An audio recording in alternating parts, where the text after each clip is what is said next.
كما لهم كبرات تعذبتنا كان في الصمتات ناي زعلت حزنا لكم مزينا لنا مكتتالكم بخبرنا عدم بعل مزي برودكاست إثيوبيا نتي كان منجست كلل تجراي استفلالية مرخب تحفاش فيدرالين كللن زم حلال فوق نعزينا مصراي تجيرو حقاو سقمتي يوسد بالزبل زقرب له طرعان كتصاري كم تجمره أفليتو إذا أبز حلف سومن كابيرو ركب حزب منجست كلل تجراي نابت بعل مزي استصحف دبدابه استفلالية مرخب تحفاش تهجر أب تجراي تان مرجعن كم زي لزقلت سون نعزينا بمزرجح يخسن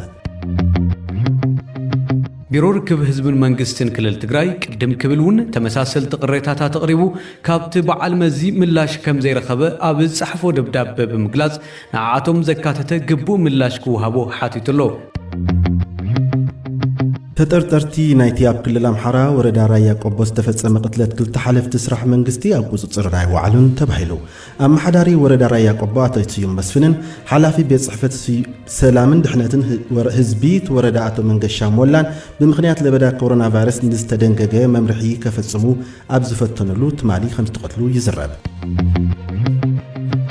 መንግስት ኢትዮጵያ ኣብ 2019 ወታደራቱ ክልል ኦሮሚያ ሰላማን ዜጋታት ቀቲሎም ንዝብል በአምኒስቲ ኢንተርናሽናል ዝወፀ ጸብጻብ ሐሳይን ዘይሚዛናውን ክሲ ክብል ነጽግዎ ኃይልታት ጸጥታ ኣብ ክልል ኦሮሚያ 39 ሰባት ከም ዝረሸኑን ኣብ ክልል አምሓራ 137 እና ተቀተሉ ትሚሎም ከም ዝራዩን አምኒስቲ ይኸስስ ኣብ ናይጄሪያ ንሓንቲ ጓል 12 ዓመት ዓሚጽኩም ተባሂሎም ዝተኸሰሱ 12 ደቂ ተባዕትዮ ኣብ ቀይዳ ኣትዮም እታ ኣብ ተደጋጋሚ ጾታዊ ዓመጽ በዝሓ ቆልዓ ኣብ ሆስፒታል ትእለ ከም ዘላ ፖሊስ ዞባ ጂጋው ሓቢሮም ኣብታ ሃገር ብልዕሊ ትሕቲ ዕድመ ዋልድ ዝፍጸም ዘሎ ተኸታታሊ ዓመጻትን ቁጥዐ ፈጢሩ ምህላው ጸብጻባት ይገልጹ ተጻወቲ እንግሊዛዊት ክለብ ሊቨርፑል ብርኮም ዓጺፎም በመንብርካኽ ንቅትለት ናይቲ ኣብ ኢድ ፖሊስ ዝሞተ ጸሊም ኣሜሪካዊ ጆርጅ ፍሎይድ ዘለዎም ተቃውሞ ገሊጾም 29 ተጻወቲ ዝረኣዩሉ ስእሊ ሓድነት ሓይልዩ ብላክ ላይቭ ማተር ብዝብል መግለጺ ሒዙ ኣብ ትዊተር ድሕሪ ምልጣፉ ብሰፊሕ ይዘርግሓሎ ካልኦት ፍሉጣት ስፖርታውያን በገኖም ስምዒታቶም ኣብ ማሕበራዊ መራኸብታት ይገልጸሎም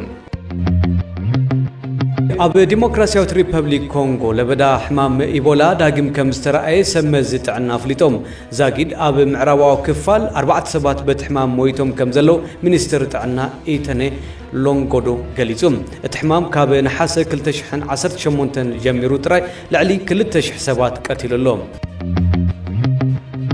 ዝበዝሓ ሃገራት ታንቢሮን ኦዝ ነበራ ናይ ምንቅስቃስ ኣዋጃት ሎሚ የለሓልሑ ኣለዋ እንተኾነ ብዙሕ ዘሰክፍ ትርኢታት ድማ ይረአ ኣሎ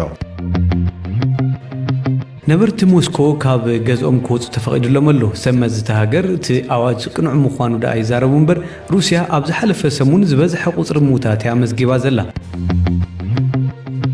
ኣብ ርእሰ ከተማ ፊሊፒንስ ከተማ ማኒላ ዝነብሩ ዜጋታት ተሃገር ኣብ ጽኑዕ ዕፅዋ ድሕሪ ምጽናሕ ነናብ ስርሖም ክምለሱ ተፈቒድሎም ኣሎ ኣብያተ ትምህርትን ኣብያተ ምግብን ግን ካልእ ኣዋጅ ክሳብ ዝመጽእ ዕፅዋት ኮይነን ክቕጽላ እየን ኣብ ደቡብ ኣፍሪካ ቁፅሪ ብኮሮና ቫይረስ ዝልከፉ ሰባት ብናህሪ ኣብ ዝውስኸሉ ዘሎ ጸቕጢ ስራሕ ናይ ጸጥታ ንምፉኻስ ብዝብል ምኽንያት ግን መሸጣ ኣልኮላዊ መስተ ተፈቒዱ እዩ ኣብ ዓዲ እንግሊዝ ተምሃሮ መባእታ ናብ ትምህርቲ ኣብ ዝምለስሉ ዘለዉ መምሃራን እቲ ስጉምቲ ቀልጢፉ ብምባል ዝኩፍትኦም ይገልጹ ኣለዉ ኣብ ብራዚል ዘጋጥም ዘሎ ብዝሕ መልከፍቲ ንኻልኦት ሃገራት መጠንቀቕታ ክኸውን ዝኽእል እዩ ኣብቲ ሃገር ልዕሊ ፍርቂ ሚልዮን ሰባት ብኮሮና ቫይረስ ተለኺፎም ኣለዉ ኣብ መወዳእታ ሓንቲ ምኽሪ ወስከነ ብለልኩም ውድብ ጥዕና ዓለም ዋላ ኣዋጃት ዕፅዋ ይለሓልሑ ሰብ ብብዝሒ ኣብ ዝርከቦ ካብ ምጽምባር ክንቁጠብ ይምዕዳ ኣሎ